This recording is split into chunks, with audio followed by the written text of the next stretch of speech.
this news poll on the front page of The Australian, it's an exclusive by Simon Benson, the National Affairs editor, finds that meeting climate change targets has for the first time emerged as an issue, but more importantly, most Australians have found that the main cause of severity of the recent bushfires, or most Australians believe rather, is not in fact climate change but a failure to conduct adequate hazard reduction. Colour me surprised, Cam Newman. We're all a bit sensible.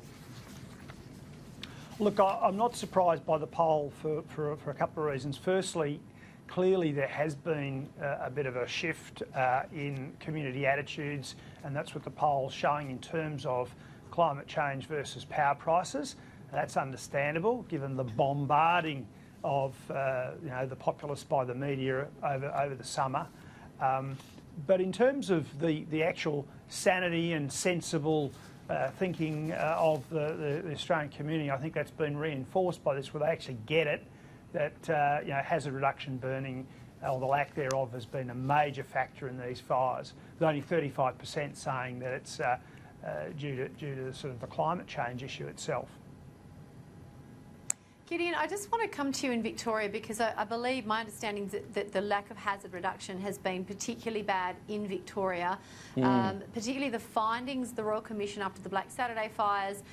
My understanding is a large number of those recommendations, specifically in relation to hazard reduction burns, were not followed. This shouldn't come as a surprise. We shouldn't need a poll to point it out. But when it comes to I hate using the phrase, but culture wars, this just goes to show, well, I really do, because I didn't know we were in a culture war, but apparently we are. This just goes to show most Australians are pretty sensible, and they can tell what's what.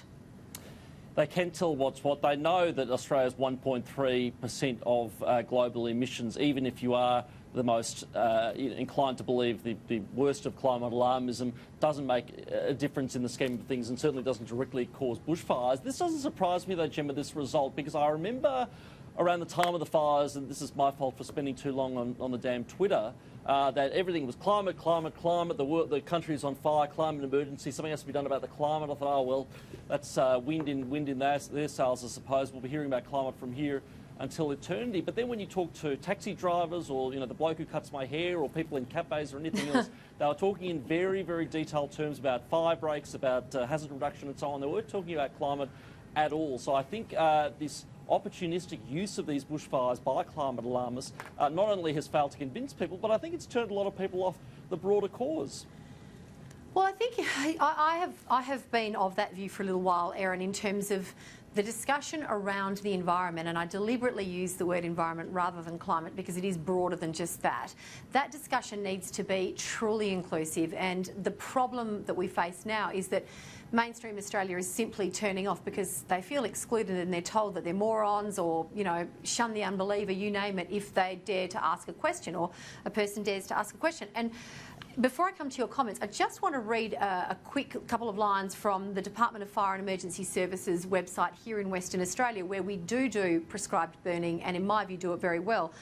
Prescribed burning helps maintain biodiversity and assists with vegetation management.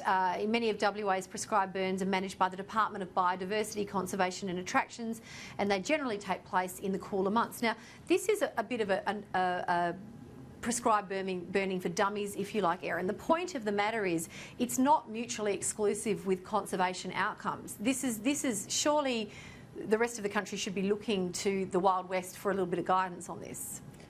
I don't disagree with you at all, Gemma. From the conversations I had with people in Victoria, particularly out in the hills areas, was that the time frame for them to be able to do these controlled burn-offs were shortened, which just had such a big impact for them, because that time frame just was pulled back so much more. So of course, come and look at Western Australia, not just and quokka what selfies. We're doing here. That's not right. just quokka selfies at Rottnest Island, but they are a lot of fun.